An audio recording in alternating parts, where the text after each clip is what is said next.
Adrian Payne.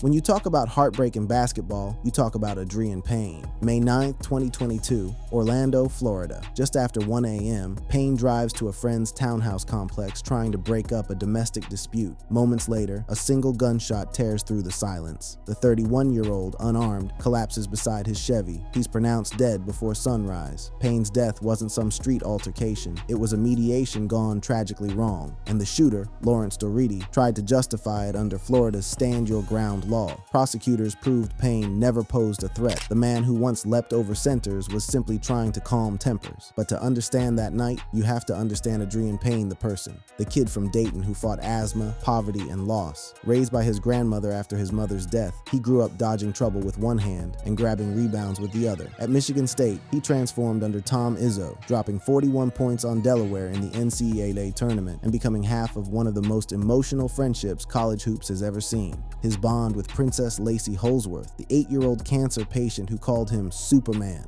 When she passed away in 2014, Payne carried her spirit into the pros. He bounced between Atlanta, Minnesota, and Orlando, averaging 4 points, 3 boards, and making his mark overseas in Greece and France. He had just returned from China when he walked into that Orlando complex. The aftermath? Doherty was convicted in 2025 of second-degree murder and sentenced to life without parole, a rare conclusion in Florida's Stand Your Ground history. Payne left behind 2 children and an entire Michigan State family that still lights candles every May. As Izzo said, Adrian was loved, and his friendship with Lacey touched the nation. The game lost a gentle giant that night. Emmett.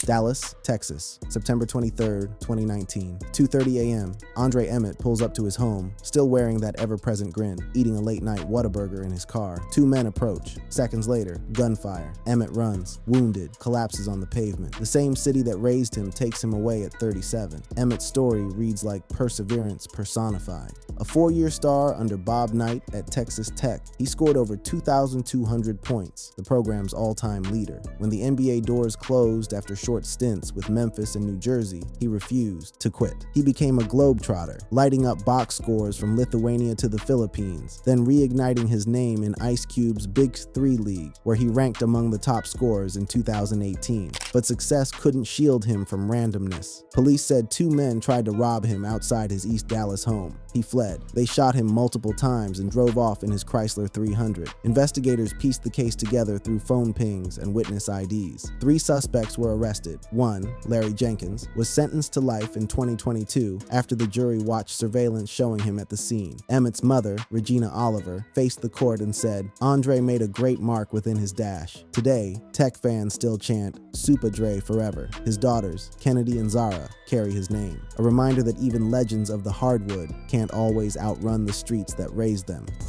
Tyler Honeycutt. July 7th, 2018, Los Angeles. SWAT trucks, spotlights, and fear blanket Sherman Oaks. Inside his home, 27-year-old Tyler Honeycutt sits alone, armed, spiraling. Hours earlier, his mother had called 911. He's having a psychotic break. What followed was an 11-hour standoff that ended when Honeycutt turned the gun on himself. For those who remember UCLA basketball circa 2011, Honeycutt was pure potential. 6'8", elastic on defense, silky on the wing. Drafted 35th by Sacramento, he played just 24 NBA games before rebuilding overseas. In Russia and Turkey, he became an elite forward, winning dunk contests and EuroLeague accolades, but fame abroad came with isolation. According to family, Honeycutt struggled adjusting to language barriers and mental fatigue. His mother later told investigators he had been using nitrous oxide and showing paranoia. That night, officers say he fired once, into the air, before barricading himself. Hours later, they found him lifeless in a closet, a self-inflicted gunshot wound to the head. The coroner ruled suicide. LAPD's own body cam footage sparked debate over crisis response and athlete mental health. His coach, Bort Escoto, mourned a scared kid who just needed help, while DeMarcus Cousins tweeted simply, "Honeycutt's mother later filed a negligence suit against the city, still unresolved, arguing police escalation." His death, like so many others, forced the NBA to look harder at post-career mental wellness. Bryce Dejean-Jones. May 28, 2016, Dallas. 23-year-old Bryce Dejean-Jones, a promising Pelicans guard, heads to his girlfriend's new apartment to celebrate their daughter's first birthday. A late-night argument follows. Locked out, frustrated, Bryce goes to what he thinks is her unit, but it's the floor below. He kicks in the door, shouting her name. Inside, the startled tenant fires once through the bedroom door. The bullet pierces Bryce's abdomen. He dies before reaching Methodist Dallas Medical Center. Police later confirm it was a tragic case of mistaken entry, fully within Texas's Castle Doctrine self-defense law. No charges filed. Bryce's path to that night had been turbulent but inspiring. Born in Los Angeles, he clawed through USC, UNLV, and finally Iowa State, where he won Big 12 Newcomer of the Year. Scouts called him tough-minded, versatile. He went undrafted in 2015 but earned a Pelicans contract after back-to-back 10-day deals, averaging 5.6 points and 3.4 boards. Then came the wrist injury, and weeks later, his death. Friends said he was turning the corner. His cousin Shabazz Muhammad tweeted, "I just lost my best friend. Enjoy life because you never know." He left behind a 1-year-old daughter and a community stunned by the randomness of it all. The Pelicans honored him with BDJ patches, and Iowa State hung his jersey courtside. Every Memorial Day, teammates post his highlights, a dunk, a grin, and what could have been. Lorenzen Wright.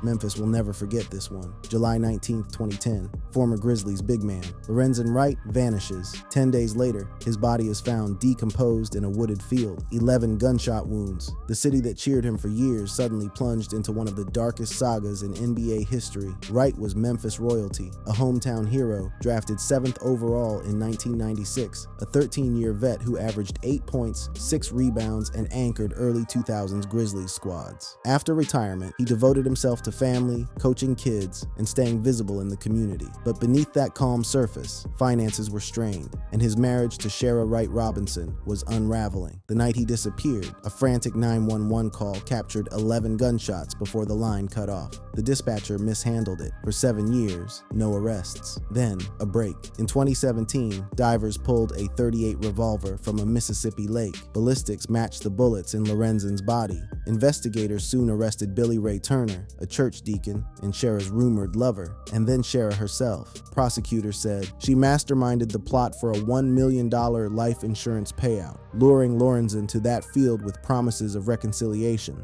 Turner pulled the trigger. She banked the check. Shara pled guilty in 2019 to facilitation of murder and took 30 years. Turner went to trial in 2022 and got life without parole. Wright's mother, Deborah Marion, told reporters, "We lost somebody special, but justice was served." Today, his children are grown, some playing college ball, others running foundations. His jersey, number 55, hangs in the rafters at the University of Memphis. Every July, balloons rise over FedEx Forum in his memory. Ozelle Jones. September 7, 2006, San Antonio, Texas. The neighbors hadn't seen him in days. Police break into his apartment, and there lies Ozelle Hoppy Jones III, shot once in the abdomen. The 45-year-old former NBA center, once a fierce rebounder and rim protector, is gone. No witnesses, no weapon, no arrests. Jones's life was defined by persistence. Born in St. Paul, raised in California, he was a 6'11" anchor who took Long Beach Polytechnic High to prominence before leading Wichita State to an Elite 8 run in 1981. After transferring to Cal State Fullerton, he became a steady inside presence, a big who could run the floor when most his size couldn't. Drafted 90th overall by the San Antonio Spurs in 1984, Jones had his moments. He logged 67 games as a rookie, averaging 3.7 points and 3.6 rebounds per night, respectable for a late rounder, then bounced between the Clippers and overseas leagues in Italy and Spain. He'd later dominate minor circuits like the CBA, known for his quiet leadership and old-school footwork. By the early 2000s, he was retired, giving back to kids through youth clinics in Texas. But behind the scenes, he struggled financially. Investigators found signs of forced entry in his apartment and suspected robbery, yet no valuables were missing, and DNA evidence never matched anyone. Police classified it as an unsolved homicide, one that still haunts San Antonio basketball historians. Jones was buried in Long Beach, his high school coach remembering him as a gentle soul trapped in a giant's body. Nearly 2 decades later, his case file remains open, a silent reminder that not all basketball stories end with applause. Bobby Phills. January 12, 2000, Charlotte, North Carolina. The Hornets are leaving practice. Two teammates, Bobby Phills and David Wesley, drive off in their Porsches side by side, reportedly racing down Tyvala Road. Seconds later, Phills loses control, colliding head-on with another vehicle. Both cars are totaled. Phills is pronounced dead on the scene. Technically, the cause was a car crash, but the tragedy stemmed from a reckless, speeding shootout, a competition that blurred the line between horsepower and ego. Phills wasn't your average player. A defensive specialist from Southern University, drafted by Milwaukee in 1991, he carved his reputation with Cleveland before becoming a pillar in Charlotte, a 6'5" guard with relentless defense and leadership that earned Michael Jordan's respect. His nickname, Bobby the Bulldog. When police reconstructed the scene, they discovered both cars topping 100 mph. Wesley, the teammate trailing him, wasn't charged with manslaughter, but the grief was overwhelming. The Hornets canceled 2 games and retired Phills' jersey, number 13, the first in franchise history. Phills left behind his wife Kendall and 2 young children. His son, BJ Phills, now an Ivy League standout and Yale alum, still posts on anniversaries, writing how his father was my first example of what manhood looked like. The accident changed NBA team culture. The league started clamping down on player speeding habits. Even years later, Jordan said, "He was a guy you wanted on your team, in life and in basketball." Bobby Phills was gone too soon, but his work ethic remains Hornets lore. Bison Dele.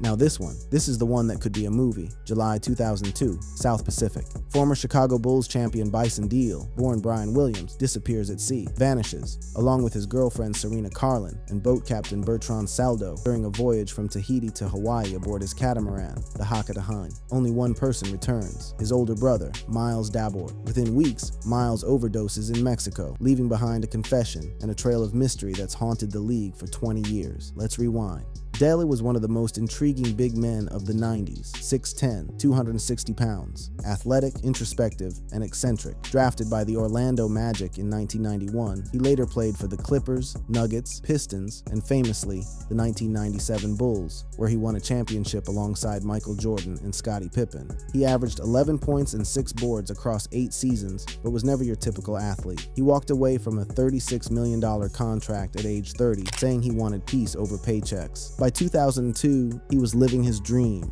traveling the world, playing saxophone, and sailing the Pacific with his girlfriend Serena. But according to the FBI, things turned violent. His brother Miles, described as jealous and financially desperate, joined them aboard the yacht. When the vessel returned to Tahiti with altered registration and forged papers, Dele was missing. Investigators determined Miles likely killed all 3 passengers, scuttled the bodies at sea, and forged his brother's signature to withdraw money. When police closed in, Miles fled to Mexico, injected himself with insulin, and fell into a coma. He died days later, leaving the mystery unsolved. No bodies were ever recovered. Dele's legacy is mythic, an artist-athlete who chose freedom over fame. Teammate Rick Fox once said, "Bison lived 10 lifetimes in one." His story reminds us, even when you leave the game, you can't always leave the chaos that follows. Jason Williams.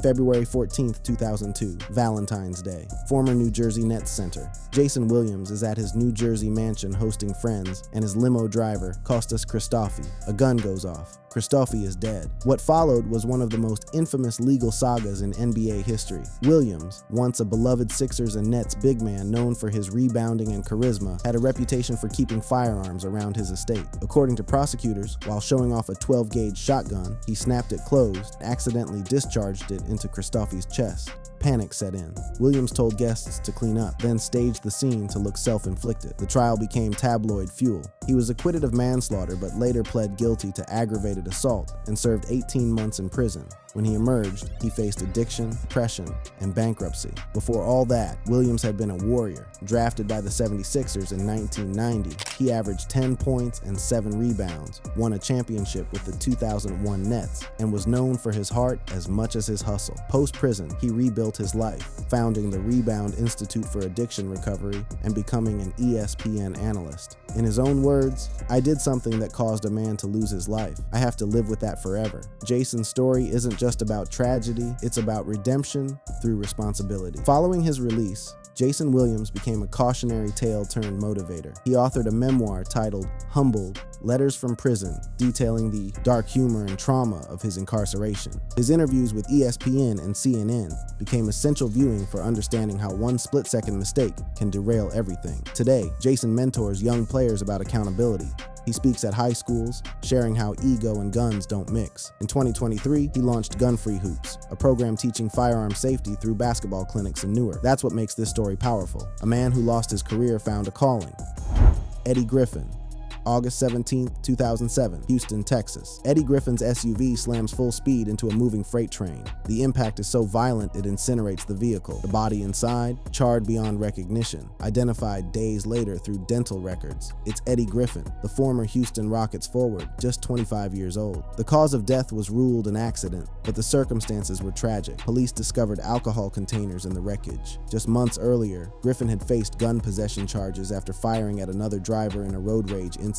A judge had ordered mandatory counseling. Those who knew him said he was battling his own demons: depression, alcohol abuse, and the crushing expectations of a career that had spiraled out of control. Eddie Griffin was once the guy. Born in Philadelphia, he dominated high school hoops, averaging 22 points, 12 boards, and 5 blocks per game. ESPN called him the next Kevin Garnett. Drafted 7th overall in 2001 by the Nets and traded to Houston, he flashed brilliance: 8.8 points and 1.7 blocks as a rookie, but inconsistency and off-court troubles cost him everything. By 2004, he'd been suspended for substance issues. In 2006, he was arrested for firing a handgun during a drunken episode, a sign of deeper instability. He tried rehab, he tried faith, but like so many young athletes, the spotlight only amplified the pain. In his final year, he reportedly told a friend he just wanted to feel normal again. The crash ended that search. The Rockets observed a moment of silence before their preseason opener. Kevin Garnett, who had mentored him briefly, said, "Eddie had all the talent in the world. He just needed time." The story of Eddie Griffin isn't just about a car or a gun. It's about what happens when promise meets pressure, and the world doesn't give you time to heal. Darren Mookie Blaylock. Now technically, Mookie Blaylock wasn't shot, but his story sits in this canon because it could have ended with bullets instead of twisted metal. May 31st, 2013, Atlanta. Blaylock crosses the center line in his Cadillac Escalade, colliding head-on with another vehicle, killing a woman named Monica Murphy. The crash investigation revealed a grim truth. Blaylock had been on anti-seizure medication, battling alcohol withdrawal, and possessed unregistered firearms at home. While no shots were fired, prosecutors argued his lifestyle of reckless substance use and weapons made tragedy inevitable. Before this fall, Blaylock was that dude, one of the best perimeter defenders of the 1990s. Drafted 12th overall by the New Jersey Nets in 1989, he became an all-star and led the league in steals twice with the Atlanta Hawks. Mookie was a cult hero. Even the band Pearl Jam named themselves after him before changing it for copyright reasons. His downfall was swift. By the 2010s, he was broke, suffering seizures from years of alcohol use, and facing eviction. After the 2013 crash, he was sentenced to 15 years, serving 7 before parole. When he emerged, he told a local reporter, "I thank God I didn't pick up a gun when I was at my lowest." A sobering reminder that not all NBA tragedies come with bullets. Sometimes it's the choices around them that pull the trigger. Ricky Berry. August 14, 1989, Sacramento, California. Ricky Berry's wife steps out for groceries. When she returns, she finds her husband dead from a self-inflicted gunshot wound to the head. He's 24. Berry had just completed his rookie season with the Sacramento Kings, averaging 11 points and shooting 40% from 3, ahead of his time for a 6'8" forward. Scouts predicted he'd break out the following year. Instead, depression and marital tension consumed him. Reports say the couple had argued the night before. There was no suicide note, only silence and shock. Teammates couldn't believe it. His father, Bill Berry, an assistant coach with the Kings, was inconsolable. The front office said in a statement, "We lost a son, a teammate, a friend, someone we all believed would shine." Ricky Berry's death rocked the league because it revealed something unseen: mental health struggles in a pre-social media NBA. Before players had platforms, before therapy talk was normalized, Berry's pain stayed hidden behind a smile. His death paved the way for later conversations about psychological support in pro sports. To this day, the Kings organization sends silent tributes each August, and his story is studied by player development psychologists as an early warning case of untreated emotional isolation in young athletes. Jack Molinas.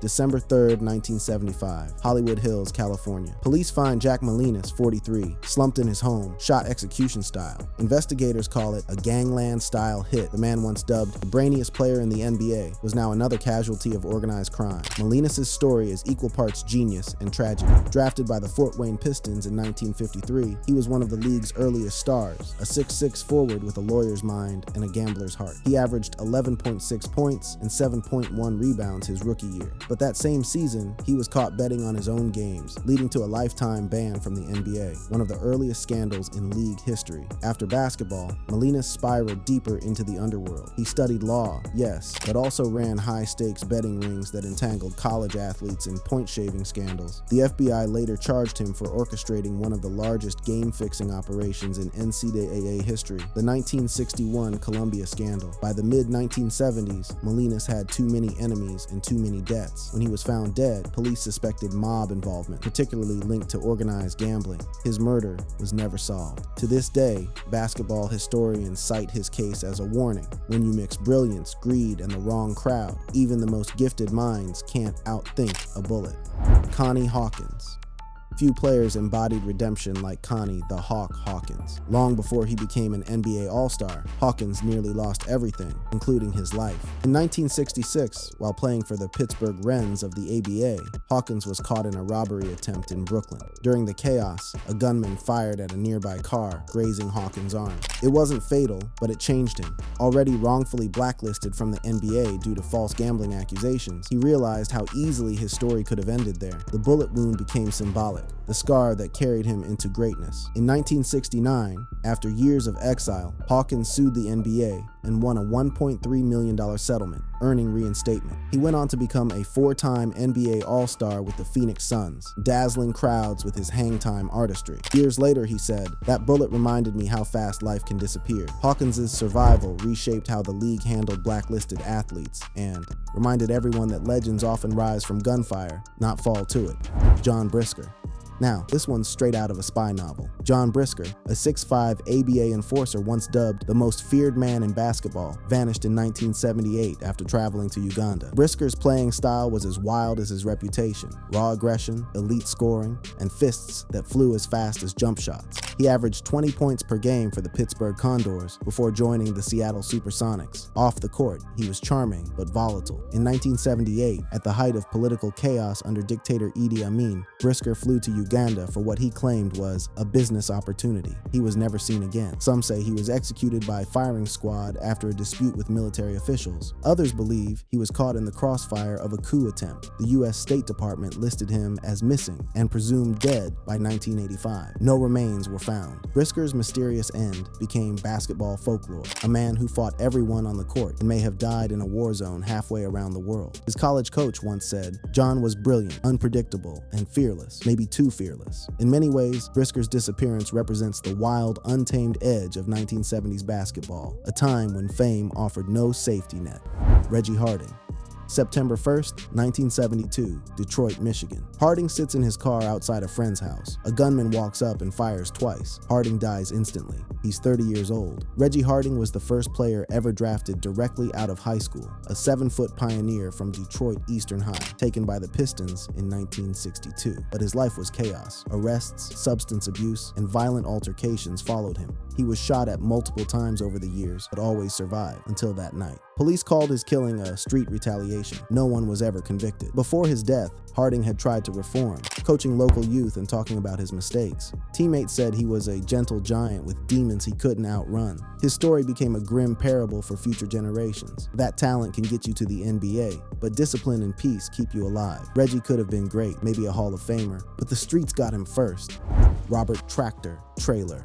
Though not shot, Traylor's story intersects with the gun-related paranoia that shadowed players of his era. May 11th, 2011, San Juan, Puerto Rico. Authorities find Robert Traylor dead of a heart attack in his apartment, but when investigators searched the premises, they discovered multiple unlicensed firearms registered under different aliases, a possible security measure after years of receiving threats over past financial disputes. Traylor, a 6'8", 300-pound forward out of Michigan, was drafted 6th overall in 1998 by Dallas and traded for Dirk Nowitzki, one of the most infamous trades in NBA history. Though he never reached Dirk's heights, Traylor became a beloved journeyman, known for hustle, humor, and a big heart. He played 6 NBA seasons, then moved overseas, battling health and weight issues. Reports from his final days suggest paranoia. He often spoke about feeling watched, which led to his gun ownership. In death, he became a cautionary tale about how fame can isolate. Former teammate Jamal Mashburn said, "Tractor was one of the kindest souls I ever met. His guns told another story, one of fear in a world that once cheered your name. And there it is, stories, men, legacies,